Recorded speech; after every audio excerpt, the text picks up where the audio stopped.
Everyone, welcome back to my channel.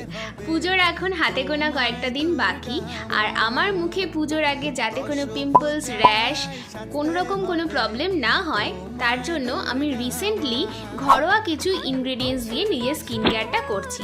তাই ভাবলাম তোমাদের সাথে সেটা আমি শেয়ার করে দিই। প্রথমেই আমি চুল টুল বেঁধে একদম রেডি আমার নাইট স্কিন কেয়ারের জন্য। এটা আমি রাতেই করে থাকি, তোমরা চাইলে দিনেও করতে পারো।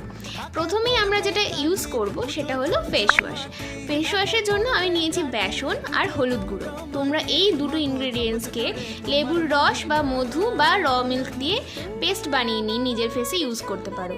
যেহেতু আমার মধু আর লেবুর রস স্যুট করে না, সেই জন্য আমি শুধুমাত্র র মিল্ক দিয়ে এই পেস্টটা বানিয়েছি। এখন আমি এই ফেস ওয়াশটাকে 2 থেকে 3 মিনিট ধরে সার্কুলার মোশনে ঘুরিয়ে ঘুরিয়ে নিজের স্কিনটাকে একদম ক্লিয়ার করে নেব। আমরা সকলেই জানি টারমারিক আর বেসনের গুণাগুণ। টারমারিক কিন্তু আমাদের পিম্পলস ক্লিয়ার করতে হেল্প করে, আর বেসন কিন্তু ত্বক উজ্জ্বল করতে এবং ময়শ্চারাইজ করতে হেল্প করে।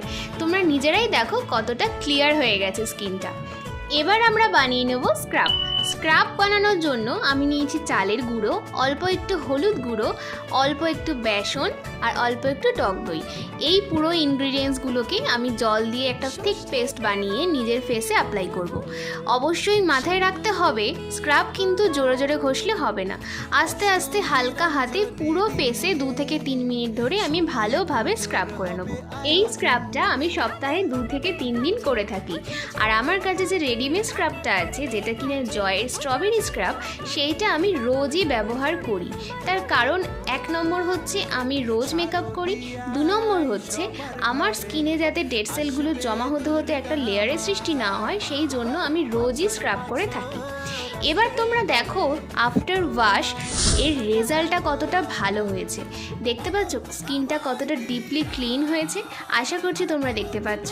যেহেতু এর মধ্যে ন্যাচারাল ইনগ্রিডিয়েন্টস দেওয়া আছে, সেই জন্য কিন্তু কোনো রকম কোনো সাইড এফেক্ট তোমাদের হবে না। এবারে তৈরি করব হলো ফেস প্যাক। তার জন্য মেইন যেটা লাগবে সেটা হলো টক দই, হলুদ গুঁড়ো, গোলাপ জল আর বেসন।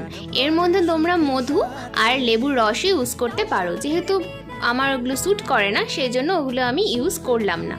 ভালোভাবে একটা থিক পেস্ট বানিয়ে নিয়ে অ্যাপ্লাই করার 10 থেকে 12 মিনিট পর আমি এটাকে হালকা হাতে উঠিয়ে নেব।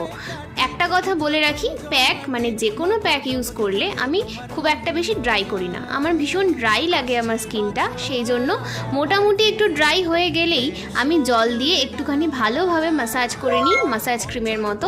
তারপরে সেটাকে জল দিয়ে ক্লিন করে নিই। এবার দেখো কতটা ক্লিন হয়েছে। এবারে আমি ইউজ করব হলো টোনার, বায়োফ্রেশের টোনার, যেটা আমি 3-4 বছর ধরে ইউজ করছি। তারপরে একটা নিয়াসিনামাইড সিরাম ফ্রম পন্ডস। আমার মুখে যেহেতু হালকা হালকা স্পট আছে, সেই জন্য আমি এই নিয়াসিনামাইড সিরামটি ইউজ করি। তারপরে ইউজ করব পন্ডসের সুপার লাইট জেল ময়শ্চারাইজার, যেটা আমার ফেভারিট ময়শ্চারাইজার। আমি এটা সব সময় ইউজ করি। তারপরে ইউজ করব একটা ফেস অয়েল। তোমরা হয়তো ভাবছো এর মধ্যে রোজিপ সেরাম আছে গুড ভাইবসের, না, এর মধ্যে আছে একটা ফেস অয়েল। তোমরা যদি লিঙ্ক চাও অবশ্যই কমেন্ট করো, আমি লিঙ্ক প্রোভাইড করে দেবো। দেখো এর গ্লোটা মানে অসম্ভব সুন্দর একটা গ্লো দেয় এই ফেস অয়েলে। আর লাস্টে ইউজ করব লিপ বাম। এইভাবে আমি আমার স্কিন কেয়ার শেষ করলাম ঘরোয়া কিছু ছোট ছোট ইনগ্রেডিয়েন্টস দিয়ে।